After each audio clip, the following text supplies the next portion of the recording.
How's it going, guys? You Auto Scotty. The Sea-Doo 1992 Sea-Doo XP build is going fantastically. Got the engine back in. It's all hooked up, all plumbed up. Everything's good to go. And actually, I gave her a little test run there. Tossed some fuel down into the cylinders. She fired right up. So everything's good. Tanks are clean. Everything's good. Of course, we're at the point right now where we're putting the pump back in. And the pump's in good shape. It has a good drive shaft, impeller's in good shape, wear ring's in good shape.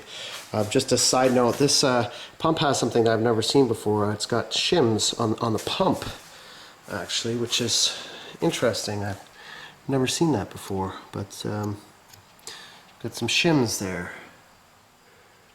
So that's kind of, that's interesting.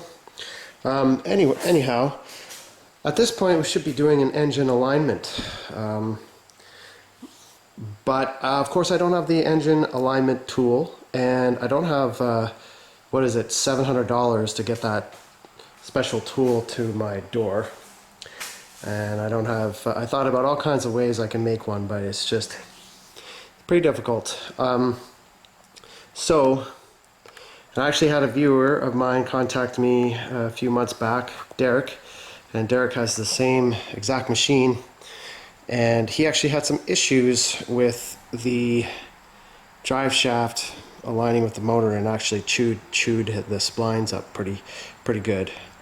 So Derek, if you're watching, this is the best I can do, and this is the way I'm going to do it. So I'm just looking at this fin here, right here, and kind of going to line the camera up with that, and I'm looking straight down. Of course, I've got a light shining, got a light shining into the hull right here, and it's kind of giving me a good view of the alignment with the engine and the drive shaft. And as you can see, it's pretty damn good. Of course, you know, I mean, it's pretty close. If that's an issue, then I don't know what to do. So I'm not too concerned about it. This engine did, when I got this Jet Sea-Doo, it was in pieces, and I did have two shims in the parts box. Actually, one of these was in the hull. It's extremely thin, so I mean, give you an idea how thin these are. Really thin. So I don't really see how that can make a huge impact. And the way I'm looking, I'm not going to put those shims in, because the way I'm looking at it right now, it looks exactly aligned. So I'm going to trust my instincts on this one. I'm going to put this pump back in, tighten her all down. And I will get back to you guys to let you know how this works, but I just wanted to tell you guys how I was doing this, and it's really just by eye and looking on with this fin on the ride plate, because theoretically that's in the middle, and then moving my head in and just trying to center my eyeball in the middle of the, you know, through hole fitting.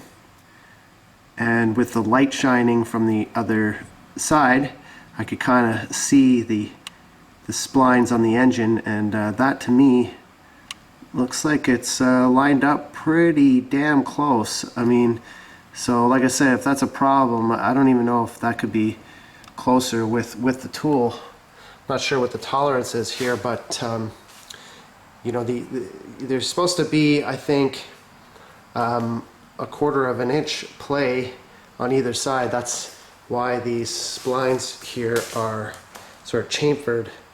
You know, it's not straight. They've got a bit of a curve to them, because of course when you hit big waves and stuff, the engine's constantly moving around in the hull, so this needs to be able to flex a little bit. Which is why either side of the drive shaft is sort of chamfered a little bit. So So I just wanted to go over my method. I know that it's not technically the correct thing to do, but it's the best thing I can do. And I guess if you guys have any other ways of doing this cheaply, then let me know, because I'm sure everybody would like to know. And emphasis on cheaply.